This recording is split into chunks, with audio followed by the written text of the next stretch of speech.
So yeah, this is Qeauty in the Books, a response to Lewis's Quantum Sleeping Beauty problem by Daniel Peterson. It's in the Synthes. And yeah. And as always, feel free to ask a question. We were discussing this earlier, and Vipers found us this paper from, 12 years ago, 13, no, God. 2009 is now 15 fucking years ago. Getting old, my friends. But okay, here we go. And feel free to ask questions, and if you're here at the end, we get to review. I'll get the review page up. Fuck it, I'll just get something dumb up. And all my worries about that, the reason it's not done is because it makes me worried. Because I'm afraid it's going to bring me a lot of attention I don't need. Because I'm busy, and fuck it, I don't need like extra hassle. Screw it, I'll take the hassle on. So we're going to put the review page up, and then we can say, and everyone will know I think their work is shit. And they'll yell at me.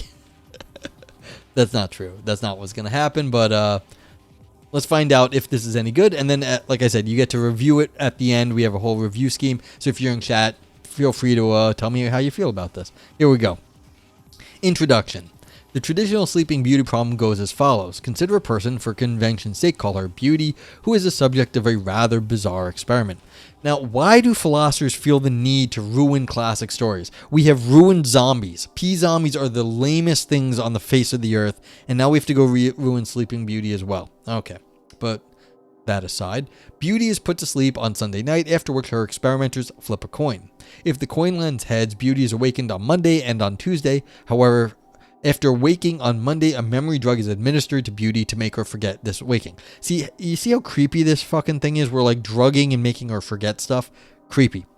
If the coin is flipped is heads, then when Beauty wakes on Tuesday, her second awakening, she doesn't remember having been awakened before. If the experimenter's coin comes up tails, Beauty is awoken just once on Tuesday. So this is actually not the same setup as the other discussions of this, because it would say heads, you're awoken once on Monday. This one is tails, you're awoken once on Tuesday. Why? Who knows? The question of interest is what credence, that is the degree of belief, Beauty should rationally assign to the proposition the coin landed on tails upon awakening. Fortunately, they purged Bill Cosby's paper from the server. Yeah, I mean, this is it is a little bit of a creepy experiment.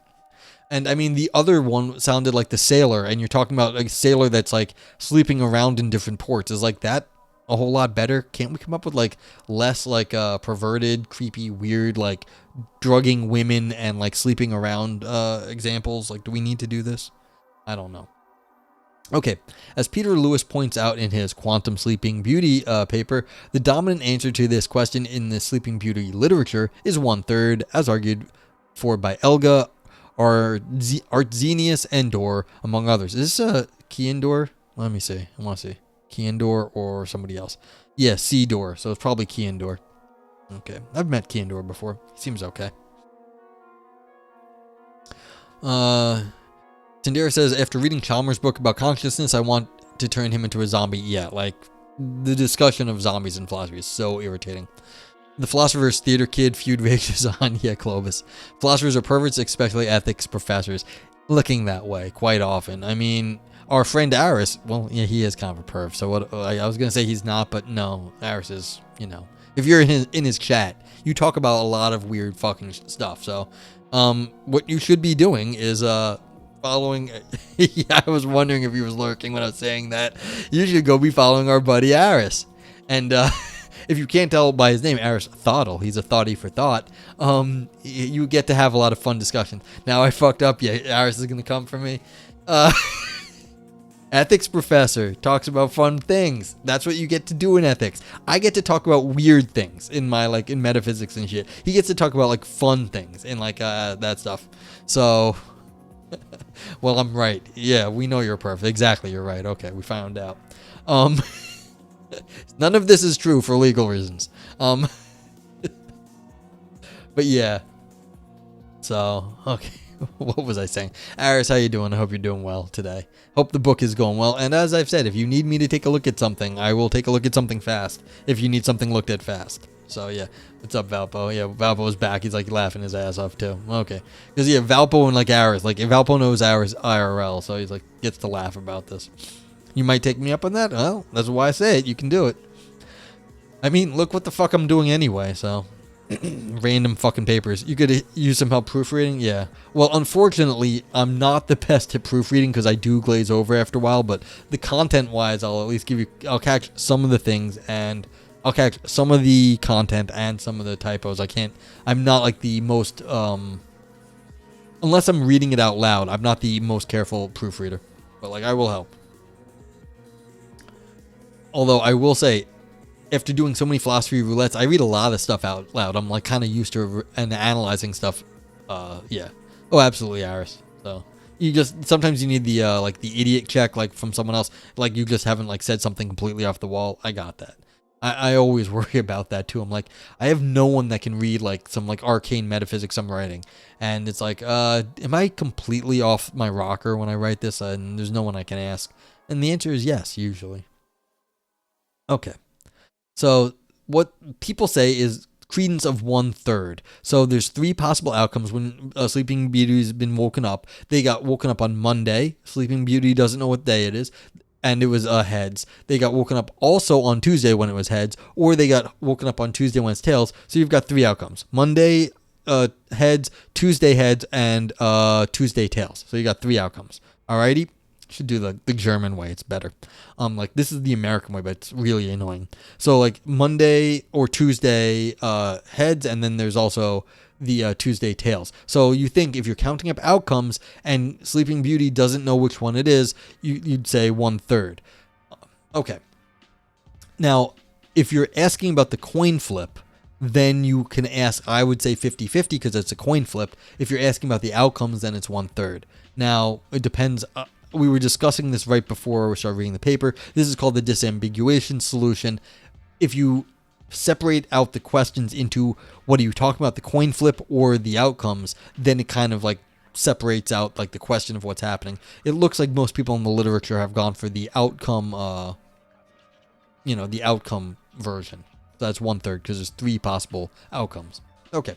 Author says, I examine what I consider to be the most persuasive argument for this thirder solution in the next section, but a number of traditional thirder arguments run as follows. When Beauty awakes, she has lost herself among 3 different outcomes. Heads Monday, heads Tuesday, and tails Tuesday.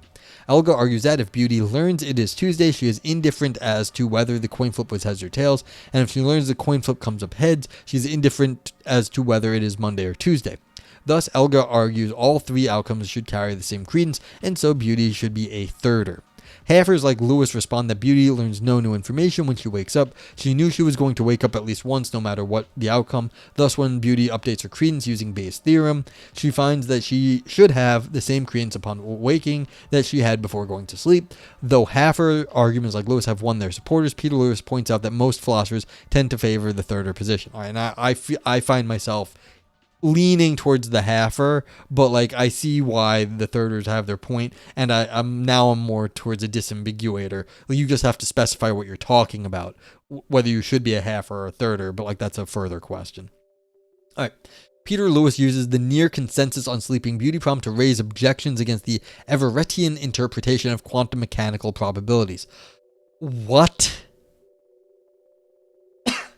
Why the fuck would we take a philosophical consensus about some bullshit that a philosopher made up to be anti a physical theory of the world?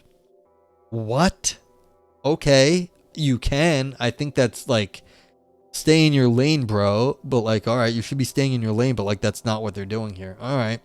So let's see why. Author says, put simply, the Everett or many worlds interpretation of quantum mechanics holds that, upon measurement, a quantum mechanical superposition of a spin-up, spin-down electron, for instance, splits into 2 branches, one of which is characterized by a spin-up electron, and one of which is characterized by a spin-down electron. Yeah. So, like, it could go either way, and there's 2 possible worlds there. And they treat each possible world as an actual world in the many worlds interpretation. That's why there's many of them. Many opponents of Everett have claimed that the Everett interpretation cannot make sense of quantum mechanical probabilities. However, recent discussions of Everettian probability, such as those found in Greaves, take subjective probability and decision theoretic axioms as central to a fully Everettian account of probability. By embracing subjective probabilities, Everettians have found a way to talk about probabilities in quantum mechanics that avoids the pitfalls of previous Everettian attempts. However, for Peter Lewis at least, such an application of subjective probabilities leads to problems for the Everett interpretation. Alright, I don't know what this Greaves is, and I don't really understand what the fuck is going on. Like, this is really concerning to me. I kind of hate when philosophers do this. They're like, hey, we're talking about our probabilities over here, and that's kind of like what these physicists are doing over there, so what we're talking about is not what they're talking about. And, like, this is like, I want to slap the philosophers. It's like, no, the physicists don't give a fuck about Sleeping Beauty. That's not what they were talking about. And like the philosophers want to like make sense of this. It's like, nah, dude, leave the fucking physicists alone. Now, if you want to, I don't know what's getting said in this Greaves paper. Maybe there's a good way to put like subjective probability out into the world where quantum mechanics is about the way the physical world is. Subjective probability is what our beliefs are or our disposition to like act is. That is not the same fucking thing. Like, it's like, yeah, like radioactive materials are physical substances in the world. And so how are you like squaring the subjective probabilities, which is the stuff in your head or your dispositions to act in a certain way, to a something like a radioactive block? This is like, stay in your lane, philosophers. Like, I'm usually in the, I want to do like rah philosophy, but like this is just stupid. The physicists aren't like wrong with their physics. That's not how this works. Now, if you have something specific to say about the probabilities they're using, okay, but I'm not entirely sure how we're going to get from the Sleeping Beauty problem to interpretations of quantum mechanical probabilities. Like, holy fuck. Okay. That said, they have a reference. We'd have to check that out to see if it's any good. Alright, Peter Lewis sees parallels here between the way in which Beauty's possible world successors are related to one another and the way in which an agent's many world successors are related to another in the Everett interpretation. Lewis asks us to consider 3 time slices of Beauty in a world where the coin comes up heads. One time slice at T0 is Beauty before she goes to sleep. The second slice at T1 is Beauty when she is awoken Monday, and third time slice is T2 when Beauty is awoken. She is awoken on Tuesday. Viper says, full disclosure, I learned about the Sleeping Beauty problem in a YouTube vid called The Most Controversial Problem in Philosophy, so I was kind of hoping it would annoy me. First of all, I don't know why this would be the most controversial problem in philosophy. There's got to be more interesting things than this out there. I mean, like, interpreting quantum mechanics is cool and, like, it's a good time, but, yeah, it's like, how is this, like, the most important thing in philosophy going? So I'm just like the clickbait title on that. Now, you are right that you are talking about like mixing like probability and philosophy, and that does piss me off. So you were right, but I think for the wrong reasons. Like, I don't find this to be like who's really talking about probability and philosophy and like physics? Like, is that the most controversial thing? Yeah. Okay. Lewis points out that though a Beauty at time 0 is psychologically continuous with Beauty at T1, so T1 is if she's awoken Monday, and Beauty at T2, these two successors are barred from being psychologically continuous with one another by the memory drug administered to Beauty after each awakening. Likewise, in a two-branch Everettian case, an agent can be treated as having a successor in each of the 2 post-measurement worlds, which are psychologically continuous with the agent before the branching, even though neither successor is psychologically continuous with the other successor. Okay, so basically what's happening here... Oh, okay. I haven't had the opportunity to do this in so long, so I can, like, draw on the page. So, like, yeah. So we've got like a quantum like split. So you've got like 2 things. So like this is the plus and this is the minus. And so these are 2 different full worlds that we have under the Everett interpretation of many worlds of quantum mechanics. So it's like 1 electron. So 1 electron. So we got an E, and splitting spin up or spin up or whatever plus, and spin down minus. Ivan Neo's been deep, despite being right up his street. I've actually been supportive of all the things Ivan says. So I haven't said anything that, like, I actually haven't disagreed with Ivan. But if Ivan's lurking, that's fine too. But, like, yeah, I actually realized I've been completely on the, okay with Ivan's positions today. But yes. So, okay, splitting up, splitting down. Now, they're saying that in the quantum world's situation, the two electrons, one where it's spinning up and one where it's spinning down, the plus and minus in this, they are psychologically continuous with like the original E over here, this guy. What did I do? Oops. I don't know what I did. What was I doing? This probably. This one? Let's see, is that the same thing? No, not the same thing. Oh no, what did I do? Alright, I have no idea. This one. This one. It's red though. I don't want to be red. Let's go black.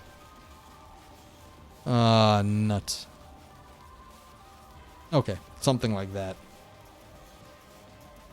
Okay, I opened the wrong timeline. Yeah, I hit the button on, there's a button on my pencil neat thing here. So yeah, so we've got the E over here. So this is kind of like the wrong. This one? Maybe this one. Whatever. Alright, so it's a little bit faded.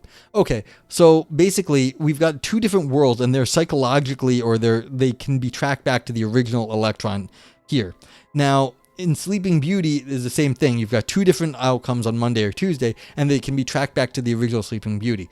I think there's a difference here because we've got Beauty is an epistemic thing. Beauty doesn't know when she's being woken up versus the many worlds thing. There are two worlds. So it's in one, the universe is splitting. In the other one, the psychology of Beauty is splitting. So one is from the perspective of Sleeping Beauty. The other one is from the perspective of the universe. And I'm not 100% sure this is a good idea that you should be mixing these two things. Like I was just saying, they are talking about mixing subjective probability with objective probability, and yeah, like this makes me very concerned actually. I hope I can figure out how to fix this fucking thing. This is just bad. Alright, whatever. Okay, so let's see. What are we gonna do? Okay, so in one of them you have a physical continuity where the two electrons are physically splitting off into universes, and the other one is an epistemic discontinuity where Beauty's thoughts are being split because of a brain drug. Alright, the similarity between an agent's successors in the Everettian case and Beauty's time slices in the Sleeping Beauty problem leads Lewis to posit that the relational assignment of credences, that is, the subjective probabilities in both cases, should agree. Lewis states, given the parallels between the two cases, then all other things being equal, we should expect the two cases to be governed by a uniform account of probability. Lewis goes on to show that such an account cannot be achieved.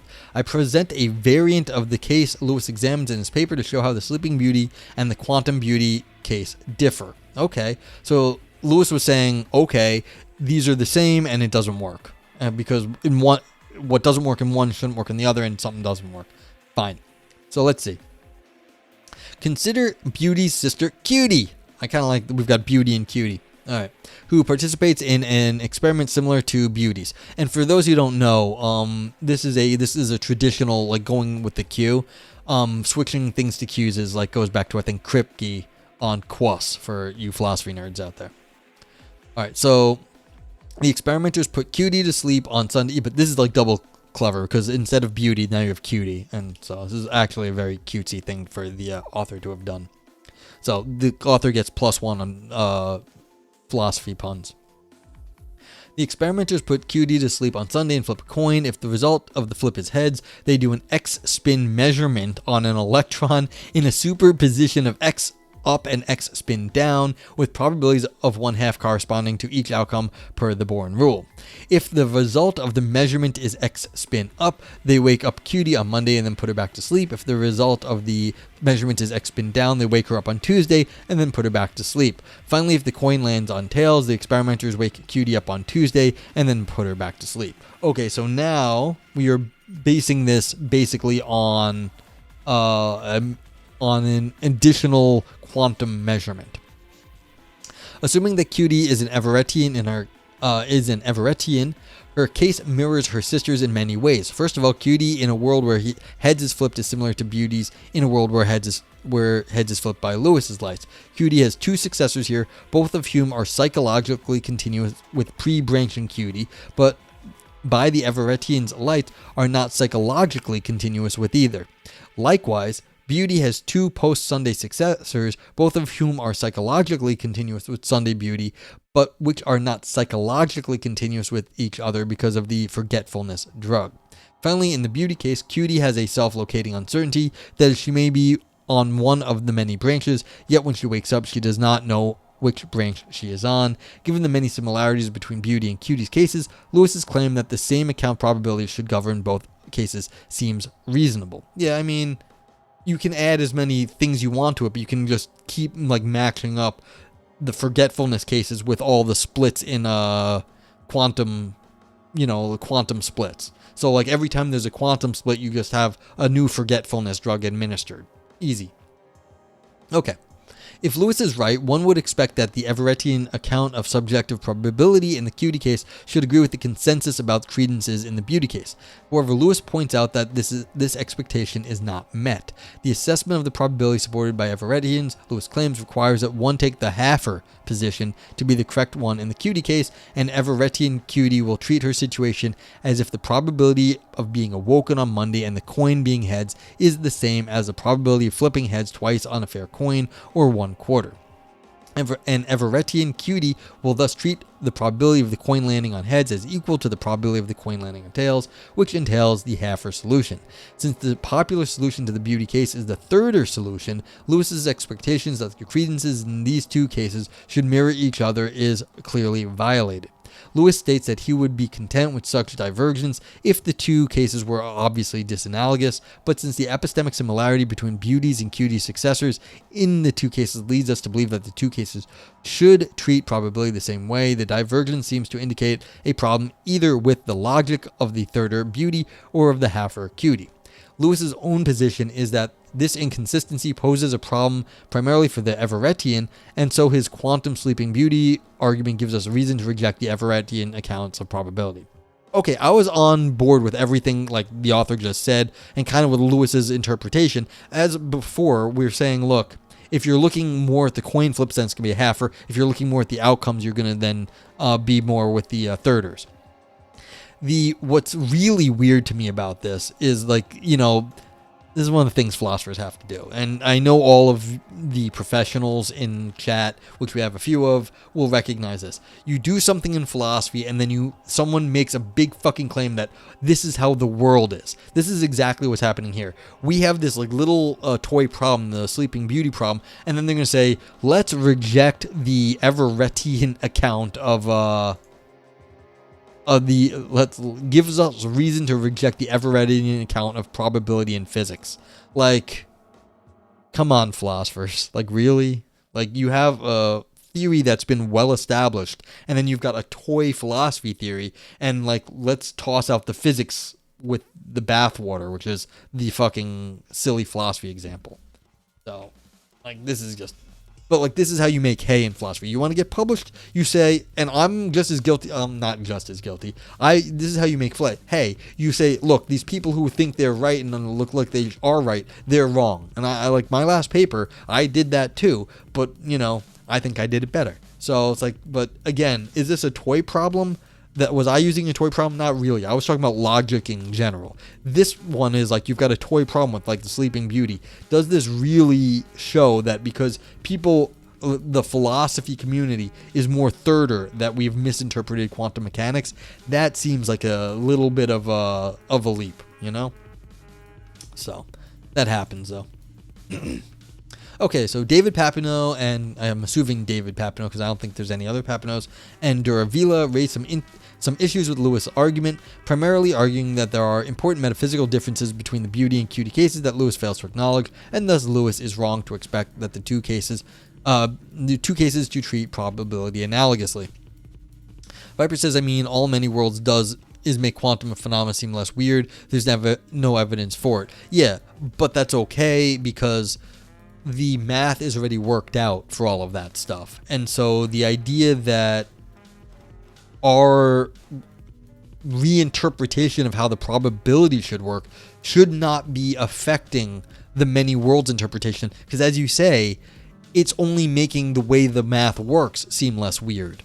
But the math works. So then That's not what's at issue there. And so why should Lewis be arguing that is what is at issue there? The interpretation, it's like, okay, maybe we do have to reinterpret physics. Like, I know we do. That's not a problem, though. You can't say the math is wrong. He's saying the math is wrong. Like, saying, no, when you coin flip in like a quantum coin flip, shouldn't be 1/2. It should be 1/3. Like, that's weird. Okay, author agrees with Papineau and Duravilla that there is an important distinction between Beauty's case and Qeauty's case that needs to be taken into account, but I do not think that Papineau and Duravilla's metaphysical charges are specific or detailed enough to pose much of a threat to the quantum sleeping beauty argument. My purpose in this paper is to examine the metaphysical and epistemological differences between Beauty and Qeauty cases, and on this basis determine if Lewis's argument for a troubling tension between the Everettian and the thirder is as powerful as Lewis suggests. In particular, I examine the way in which diachronic Dutch book arguments suggest that the thirder solution to the Beauty case is correct, while the Hafer solution to the Qeauty case is correct. These Dutch book arguments, I argue, reveal an important disanalogy between the two cases, and thus Lewis's argument does not reveal an inconsistency in either the Everettian or the thirder's treatment of probability. Okay, I see where this guy's going with it, but yeah. Yeah, again, I'm sticking with the disanalogy, the disambiguation solution is the right one. Okay, but we'll see. Beauty, Qeauty, and Dutch books. And just so you know, Dutch books is a slur against the Dutch. This is something the English made up because they're like, haha, the Dutch are so stupid. You can just beat them because you can get like bad bets and like, you know, use some fancy math and like make money in their stock market. So keep that in mind. Dutch books is a slur from the English against the Dutch. In his Beauty and the Bet, Hitchcock provides what I take to be the strongest argument in favor of the thirder position for the Beauty case. Hitchcock argues that, oh man, I was hoping that was talking about Alfred Hitchcock, but alright, it's not. Hitchcock argues that a diachronic Dutch book can be made against the Hafer in the traditional Sleeping Beauty case, even when strict conditions are imposed on the Dutch bookie in this scenario. Dutch books reveal incoherent credences at play. For instance, if my credences require that I have a credence of both 1/2 and 1/4 in the same outcome, a Dutch book argument may be constructed against me. Okay, so what a Dutch book is where you can make multiple bets. So what happens is, tails you lose, heads I win, and because there's like an overlap in like what people like in the beliefs, or there's a gap there, you can always make a bet that you always lose more, like you lose some when it's tails, but then you make more in the heads on one bet, or you lose some when it's heads and you make some on the tails, so like there's some overlap and you always make money on the bet, because like clever different kinds of bets. Okay. We can talk about that later. One can thus, like Hitchcock, take the existence of a Dutch book against a position as a reason to accept its alternatives. Yeah, it's a reductio ad absurdum. You are not being rational if there's multiple bets that can be made against you where tails you lose, heads I win. Okay, what follows is a basic reconstruction of Hitchcock's argument, which shows how such a book may be constructed in the Beauty case. I can tell you right now, a Dutch book is going to be talking about the outcomes. So again, this is going to be an outcome-based argument, not the a priori coin-based argument. So again, this is just a disambiguation issue to me. All right. But, author says, Hitchcock first proposes a Dutch book that could be made against the thirder. The bets in this book exploit the fact that the thirder position violates the reflection principle. That is, according to the thirder, Beauty should take the probability of tails on the coin flip to be 1/2 before going to sleep, but 1/3 upon waking up. The Hafer could thus propose the following two bets, the first of which is taken by Beauty before falling asleep, and the other half of which is taken by Beauty after she wakes up. So bet 1 before sleeping, tails if $30 if tails, nothing if heads, cost 15. So you have to pay $15, but if it's tails, you win 30. And bet 2 upon waking, 30 if heads, nothing if tails, and the cost 20. Okay, so these are two bets, and so like I said, one of them is going to be tails you lose, heads I win. A thirder Beauty will find both of these bets acceptable at the time they're suggested, yeah, because you think you're making money on tails no matter what, because it's 2/3 when you wake up. Okay, her credence in tails at the time of the first bet is 1/2, and her credence in heads at the time of the second bet is 2/3. So yeah, you can see 30 in the first bet, it's 30 and 1/2, and the second bet it's 2/3. So it's 30 and 20. So 2 to 3 and half to 15 to 30. So it's at the two different times. And so you've got 1/2 in one and 2/3 in the other. Okay, however, if she accepts these bets, she loses money. If the coin comes up heads, she receives $30 from bet 2 and 0 from bet 1, which is not enough to offset the $35 she paid for the 2 bets. So yeah, she can be Dutch booked because it costs you $35. That's the 15 and the 20 cost up here at the upper right, and you're only making 30 at most. So that's how it goes. This is a Dutch book. Yeah, if you want me to go over that again, I know I went over a little quick, but you realize when you went to sleep, if it's 50-50, then it should be an even bet, paying $15 to win 30. Frank says there cannot be evidence for many worlds. It doesn't predict anything. It's just the cleanest way to express the maths. Yeah, I agree. Until they have something that is a prediction that shows it, then it's just a construct. I agree. And this is why I'm perfectly okay with many worlds interpretation, because if that's what helps the physicists do physics, go right ahead. I mean, I'm not going to accept it philosophically, but whatever. Like, lots of stuff I don't have to accept. But, like, it's a useful fiction or something. Yeah. You just find it lazy? Well, if you can do better, Vipers, than the physicist, please let us know. I mean, if I could do better... like I said, if this is what makes the physicists happy, they can have it. I don't have to accept it. So, yeah. Like, you can think of it kind of like a heuristic. If this is a working heuristic for people in physics, and it helps them do physics, like, that's good. Like I said, useful fiction. And then it's not lazy because it's doing work for those people. I don't expect it to last another 100 years.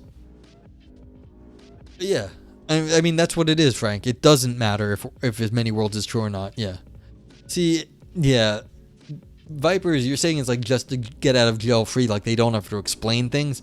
Yeah, but like, again, if it is actually still being useful to them in doing their physics, and so they're getting something out of it, then it's not then it's not entirely lazy. It still has some value to those people. It's like, some people like their placebos or like whatever it is they do to spend their time. It's like, is that inherently valuable? Maybe not, but, it's good for them sometimes. Nothing outside the light cone matters either. Yeah, that's true too. I love light cones because that means there's something right next to me, like as close as possible. It's just moving away from me at the speed of light, and I will never see it. So there's a part of the universe I can never capture. It's like right there, and it's like so close to you. Okay. So we've been Dutch booked against the Sleeping Beauty thirder position. So, not so fast, Hitchcock says. One of the crucial assumptions made concerning the bookie in these diachronic Dutch book cases is that he has no more information than the bookee has. While this condition may not seem relevant to the above argument, consider the conditions upon which bet 2 is taken. The above Dutch book requires that bet 2 be given to Beauty upon waking, but in the case where the coin lands on heads, this instruction is ambiguous since Beauty wakes up twice. The bookie must only give bet 2 to Beauty once for the above Dutch book to be a Dutch book. For if two bet 2s are made, Beauty makes 60 while paying out only 55 and thus obtains a $5 payoff. Therefore, the Dutch bookie must have information that Beauty doesn't, that is, how many bet 2s have been offered in the past when he proposes his bet if he wants to be guaranteed to make money off Beauty no matter what. Since a Dutch book requires the bookie and the bookie and the booker basically to have the same information available to them, the above diachronic Dutch book is not actually a Dutch book. I don't know if that's a problem. Because, again, it's only defined that Beauty is given the sleeping drug. No one else is given the sleeping drug here, or the forgetfulness drug. So it's not a traditional Dutch book, but it may not be bad. It's like if you are screwing with somebody who, like, if you've seen that movie Memento, where the guy loses his memory, people fuck with him all the time because they remember what happened. And so they get to take advantage of the guy. And so he has to be very careful not to be taken advantage of, because people, they have memories that he don't. But like, so that's exactly what's going on. It's not a Dutch book. That doesn't mean the bookie's not going to win. Okay.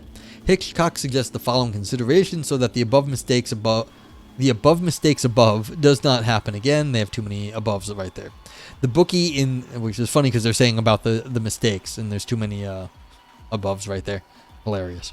The bookie in the Sleeping Beauty problem should go to sleep at the same time Beauty does, be awakened when Beauty is awakened, and be administered the same drugs Beauty takes. If these conditions are respected, the bookie will not have any information Beauty lacks.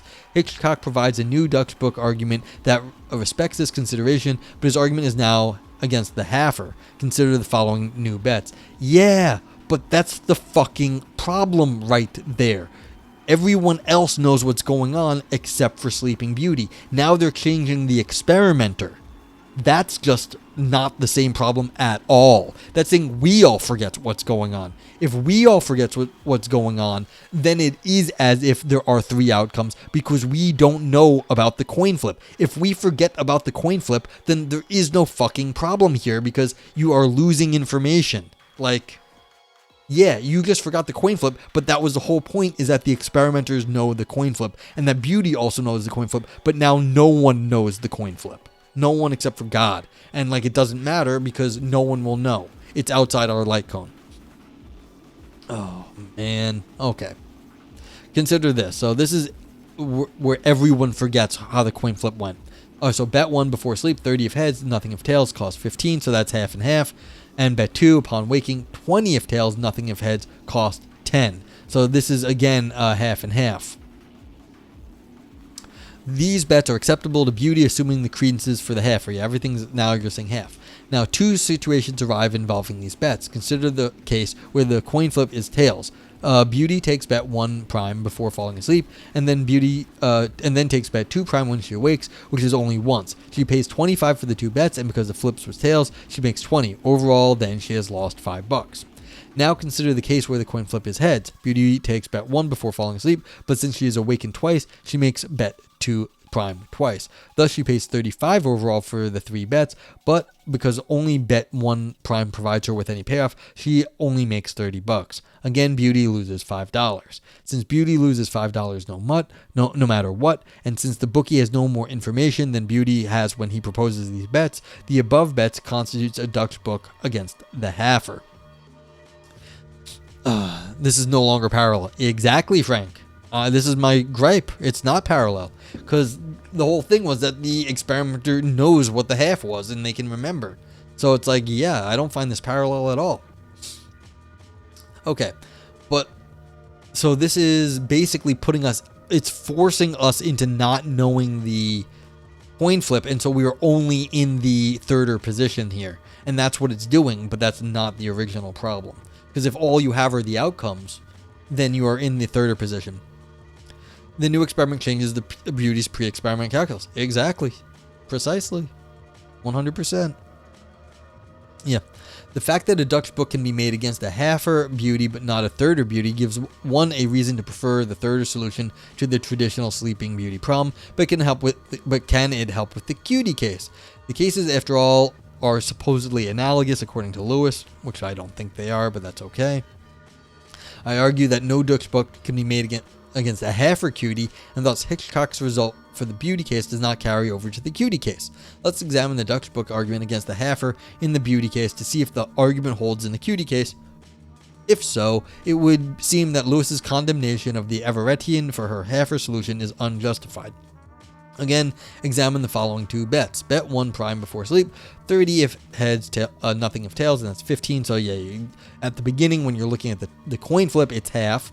And bet 2 upon each awakening, 20 if tails, and nothing if heads. Again, it's half too, because you don't know what's going on. The experimenter doesn't know what's going on either. Okay, if Qeauty is a halfer, she accepts both of these bets when they are offered. Now assume that the coin flip lands on tails. Qeauty takes bet 1 prime and bet 2 prime once each. She pays 25 for the 2 bets combined and only makes 20 from bet 2, so she loses 5 overall. The situation involving a heads on the coin flip is a bit more complicated. There are two possibilities should the coin land on heads. The spin measurement following the coin flip could yield an up or down spin result corresponding to a branch in which Qeauty is awakened on Monday or a branch where Qeauty is awakened on Tuesday, respectively.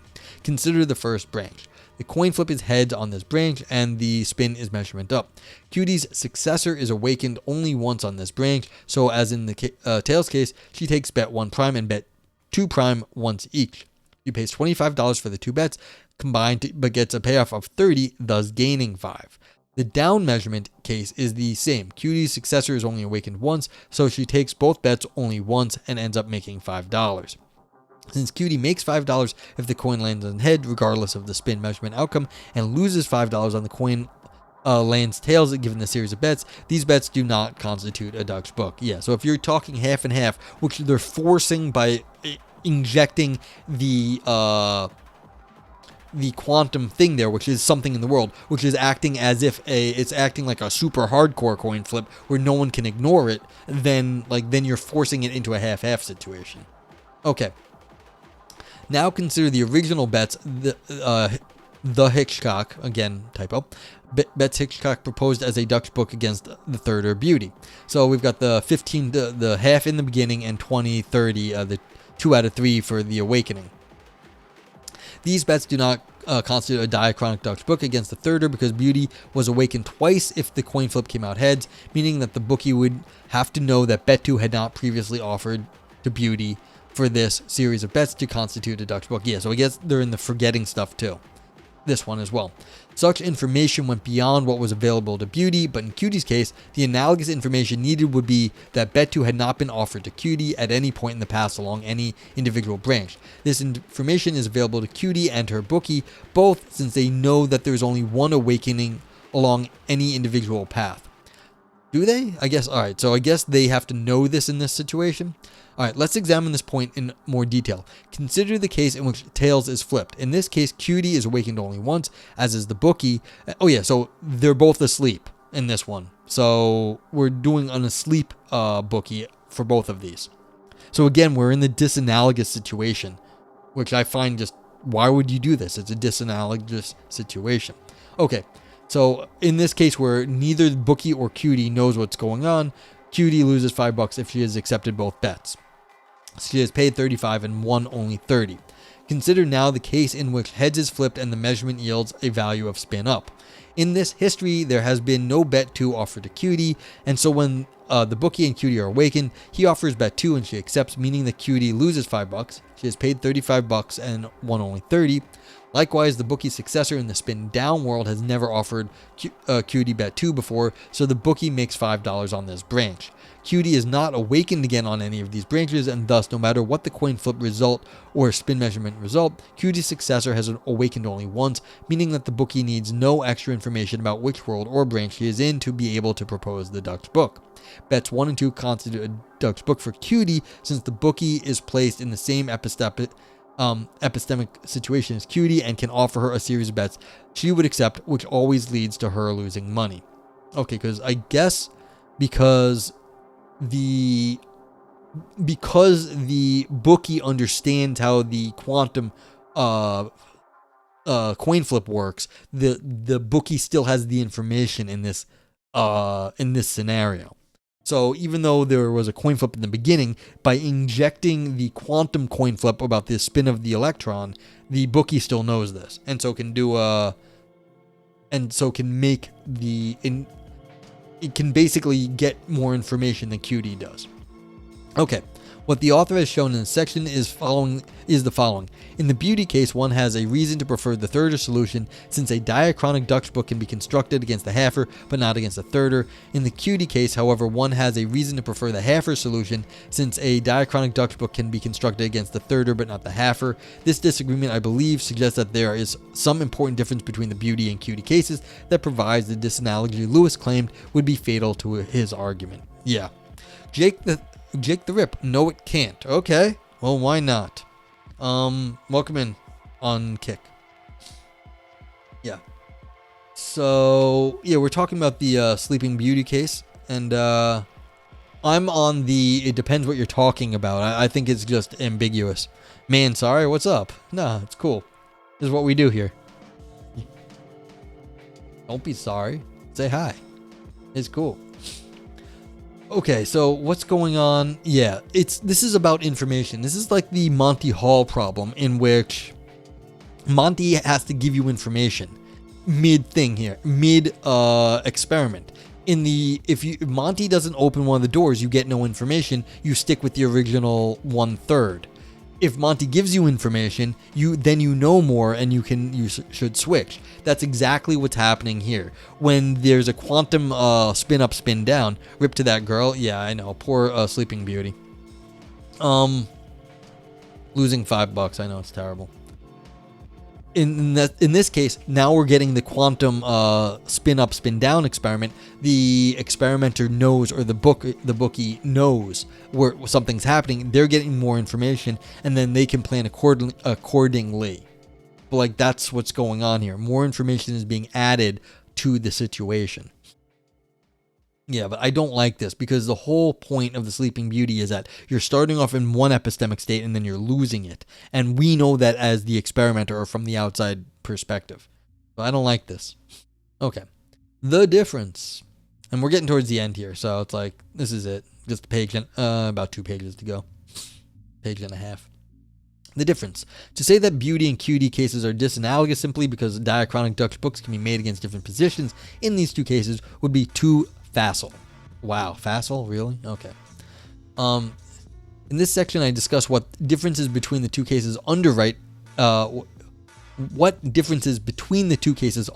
Dutch book disagreement. My analysis shows that in Papineau and Duravilla's worlds, one can be both a thirder with respect to the Bew case and an Everettian. I start my analysis against the Hitchcock's Beauty and the Bats paper, where I started in. All right, they started their analysis, or maybe they're starting right here, excuse me, where he identifies the crucial feature of the Beauty setup that leads to the Dutch book argument against the Hafer. Quote, thus, the actual number of awakenings that occur in the two different outcomes does play a central role in the solution to the problem. Yes. So if you're looking at the outcomes, if this is what you are counting, then yes, that's exactly what you have to look at. Hitchcock's analysis here seems right. What made Beauty's Dutch book against the Hafer work was the fact that one coin flip outcome corresponded to a different number of awakenings than the other coin flip outcome. It is not surprising then that Beauty's Hafer Dutch book does not succeed in the Qeauty case, where each of Qeauty's successors is awoken only once. In the Dutch book against the Hafer Beauty, the heads case of these bets yields a $5 payoff to the bookie because bet 1 prime is made only once, while bet 2 prime is made twice. In the Qeauty analog, however, each bet is made only once. Yeah, because you've got the quantum flip adds to the situation. This difference in the number of awakenings between the cases might seem strange. After all, Lewis has provided grounds on which to expect Everettian branching to behave like the forgetfulness drug in the Beauty case. However, what Lewis failed to take into account was that each Everettian branch is causally isolated from the other branches. Yeah, this is what I was saying earlier, where I was saying the subjective not knowing is not the same thing as the universe is being different. Your universes are getting split in quantum mechanics. It's completely different worlds. And so it's not the same thing as your subjective epistemology with the things you know versus the way the world is. It's not the same thing. And so yeah, there's a causal break. And so it's not so much that there's a causal break. It's that, yeah, see, this is where my disagreement is. It's what you know, and in the many worlds interpretation, there is no knowledge there because you're going into different worlds. But the bookie can be seen as having information, and that's why they had to knock the bookie out for the second case and be in the quantum when you're talking about quantum world splitting. And so that's where that's where this author is getting out of the problem, because it's looking like, hey, look, no one knows anything. And so once no one knows anything, it's not Sleeping Beauty and it's not the bookie, then yeah, there's no problem because there's no difference between any cases, and quantum worlds is fine. I actually agree with that. Like, the quantum worlds should have nothing to do with what we know. The quantum world splits. Yeah. Okay, so where were we? All right, so yeah. However, what Lewis failed to take into account was that each Everettian branch is causally isolated from other branches. Yeah, so they're using causally isolated as what I'm saying is what's really more important is what is the like perspective of the bookie, but they are also causally isolated, which breaks the bookie's knowledge. Okay. If Beauty were to get a tattoo after her first awakening, after a head flip, she would have the same tattoo upon her second awakening. However, Qeuty's spin-up successor actions never affect Qeuty's spin-down successor. Thus, there is a metaphysical difference between the two cases. It's not metaphysical, it's just a knowledge state. If you were allowed to have knowledge states across different worlds, it'd be okay too. But that's the thing. If you got a tattoo that indicates, like in Memento, where the guy would get tattoos to like tell him stuff about his previous state, like it would work. Again, if you split world zone, you don't get a chance to communicate across the universe. Yeah, then you don't get to do it. But it's the same issue. I don't know if it's metaphysical. It's that there's an information break. I think this is using a little too much metaphysics, but the point still holds, really. It does. They're not like terrible here. This metaphysical difference between the two cases can be understood in many ways. One could cash out the difference in terms of causality, or at the very least counterfactuals, since Beauty's two heads successors are causally connected, while Qeuty's two head successors are causally isolated. One other option would be to express this in terms of identity. Beauty's two heads successors can be understood as the same person, or Beauty's Tuesday heads successor can be thought as the successor of Beauty's Monday heads successor. However, Qeuty's heads successor are counterparts and are not properly regarded as identical, nor is either the successor of the other. Yeah, so you've got different universes, not the same person anymore. That's all. Finally, one could understand this metaphysical difference in terms of independence of events. Beauty's Monday waking and Tuesday waking on the heads branch are not properly independent events. One can happen only if the other happens. However, in the Qeuty case, the Monday waking and Tuesday waking events on the heads branch are as independent from each other as they are from the Tuesday waking events on the tails branch. Yeah, so you're breaking it up in more ways. Again, you need to have more information. It's what it is. Author believes any of these ways of understanding the metaphysical difference between the Beauty and Qeuty cases is valid, and depending on one's stance on various issues in metaphysics, several of these differences may be equivalent. However, Lewis asked for a salient epistemological difference between the cases, and so, before ending my discussion, I must provide such a difference. I think the metaphysical differences previously considered are suggestive here. Let's consider the kinds of uncertainty that both Beauty and Qeuty are faced with when they wake up. That is, what kinds of self-locating uncertainty they have to deal with. Yeah, so after all these bad drug trips, what do you actually think at the end? Beauty is uncertain of what the coin flip result was and what day it is, but she is uncertain. But she is uncertain of one further thing: whether she's been awakened before. A third of Beauty assigns a 1/3 credence. See, again, they're talking about the awakenings. They're not talking about the coin flips. Again, you have to keep these two things separate, and if you're just focusing on the awakenings, you're always going to get the thirder. Always. That's what it is. If you're focused on the coin flip, then you're talking about that, but they're not the same fucking problem. God damn it. A third of Beauty assigns 1/3 credence to the proposition that she has been awakened before. Qeuty, like Beauty, is also uncertain of what day it is and what coin flip result was, and what's more, she's even uncertain of the spin measurement outcome, but she is certain that she has never been awakened before.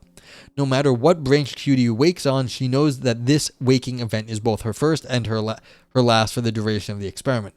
Thus, the fact that Beauty is uncertain about whether she is awakened before when she awakes indicates an epistemic difference between her case and the case of Qeuty, who only knows that she will be awakened once on each branch. Yes, this is the point. Who knows what? But again, I was talking about the experimenter knowing what's going on. And in this case, where you are allowed to know what the experiment, like the different waking outcomes are, that's fine. But again, on this case where they're forcing Qeuty to know what's going on because you have the quantum measurement going on there, again, you're focusing on the coin flip, the quantum flip. That's what gets you the 50-50 again. So yeah, if you're injecting a coin flip into the case, then it's like you get to know. It's like, all right, but like that's more information. Okay, so what should the Everettians' response to Lewis be? Stay in your lane, bro. It should be something like this. In the Beauty case, the thirder's position seems correct. However, were the situation to to involve not one person waking up twice, but two successors being awoken once each, as Everettians take the Qeauty case to involve. The halfer solution would be the correct one. Thus, from the fact that the thirder solution holds in the Beauty case, it does not follow that the thirder solution is correct in the Qeauty case as well. And what's funny is I agree with this, that the physics is not wrong in the way they're looking at it. But the way the physicists are looking at this, they're looking at the spin probabilities. And that is going to be the a priori coin flip, not the counting the outcomes. Because that's just not what they're talking about. It's a different problem. All right, conclusion. Convincing though Lewis's quantum sleeping beauty argument may seem at first, it hinges on the parallels between what I have called the Beauty and Qeauty cases. The parallels that Lewis considers, however, are swamped out by differences between the two cases, which are indicated by the diachronic Dutch books that may be made against halfer Beauty and thirder Qeauty. These Dutch books are indicative of various metaphysical and epistemological differences between the two cases and provide ample motivation to reject Lewis's analogy. Thus, despite Lewis's claims, the quantum sleeping beauty case does not reveal inconsistencies in the Everettian treatment of probability. Okay, now we get to rate it. What do you think? Humble chat, and if you're on Kick, you let me know if you want to rate it, because we got some people over there, I guess. Well, I have these. You can see the names of the stuff. Just type it into chat if you see it. And on if you're on Twitch and you got Better TTV, you can see the icons. So, was this a fun paper? Did it make your brain dance? Was it, that's if it's fun and give you some ideas, you give it a brain dance. It's for if you have big claims that shrivel up. It's the grapes that are turning into raisins. That's Nog Grapes, Nog Navel for navel gazing philosophy, if it's only for academics. Nog Oro for an Ouroboros for deep or ancient ideas. Nog Scream for existential or artistic drama. I don't think that was this one, but you can put it, it's up to you. Nog Turd, all style, no substance. Still poop underneath. And Nog Knife, was this slicing and dicing? So, what do we think? Yeah. Let's see. What do we think? Alright, so, I agree with this author's outcome, and I don't know the quantum argument for, I don't know Lewis's quantum argument. So I'm going to have to take their word for the way they set up this problem. This is definitely getting some Nog Knife. If you're doing Dutch books, you're just analytic philosophy. So you're going to get 2 Nog Knives on this, I think. Maybe even 3, because this is just like analytic stuff. It might get a turd from me, unfortunately, because I feel like they were doing a lot of analytic stuff, and it obscured the problem that basically either you're looking at the outcomes or you're looking at the setup, and that's really what I think turns on all of this. That said, they were also responding to another argument where it was thank you Vipers, brain dance, a knife, and a navel gazing. Yes, well, because this was a response paper-ish, so it's like it was kind of for academics. Frank says, I can't remember whether this paper or the person they were critiquing changed the setup without admitting they changed the setup. That was this one. Yeah, because they knocked out the, this person knocked out the experimenter and then added in the quantum coin flip later. So that's, you had a gripe when they said that the experimenter no longer could remember what the coin flip was. So that was this one. Happy affiliate, hydrocannabinoid. Good to see you. Thank you for the happy affiliate anniversary. Yeah, thank you. It's been a few years of me streaming, so I appreciate it. It's like a silly Twitch thing. It's like, yay, but like, all right, it's cool. Yeah, streaming a while. Yeah, so I'm gonna give it some knives. Let's see. I'm giving it a turd because for the reason Frank said. Is because of that, and you can also give it a vote yay or nay. So you guess you have to say nay on that. Yeah, I'm gonna have to go with like this wasn't that. The thing was this seems like it was competently done in the area, and it's like I feel bad about saying it was bad because of this. I feel like that's kind of my position. I don't want to be overly critical of someone that's writing a paper and like doesn't agree with me. You can always disagree with me. That's fine, But like the problem where they started knocking out the experimenter, I think that really was a critical mistake in the overall discussion of Sleeping Beauty, but it may not have been a critical mistake in terms of the quantum argument against the Everettian case. So you know what I'm going to do? I'm going to give it both a vote yay and a vote nay. I'm going to get both. Vote yay, vote nay. So yeah, so you can do both. Thank you for voting, Frank. Appreciate it. Anyone else want to get votes in? I'll leave the screen up for a bit. Your responses only get recorded while screen's up. So yeah, and my throat is starting to get scratchy.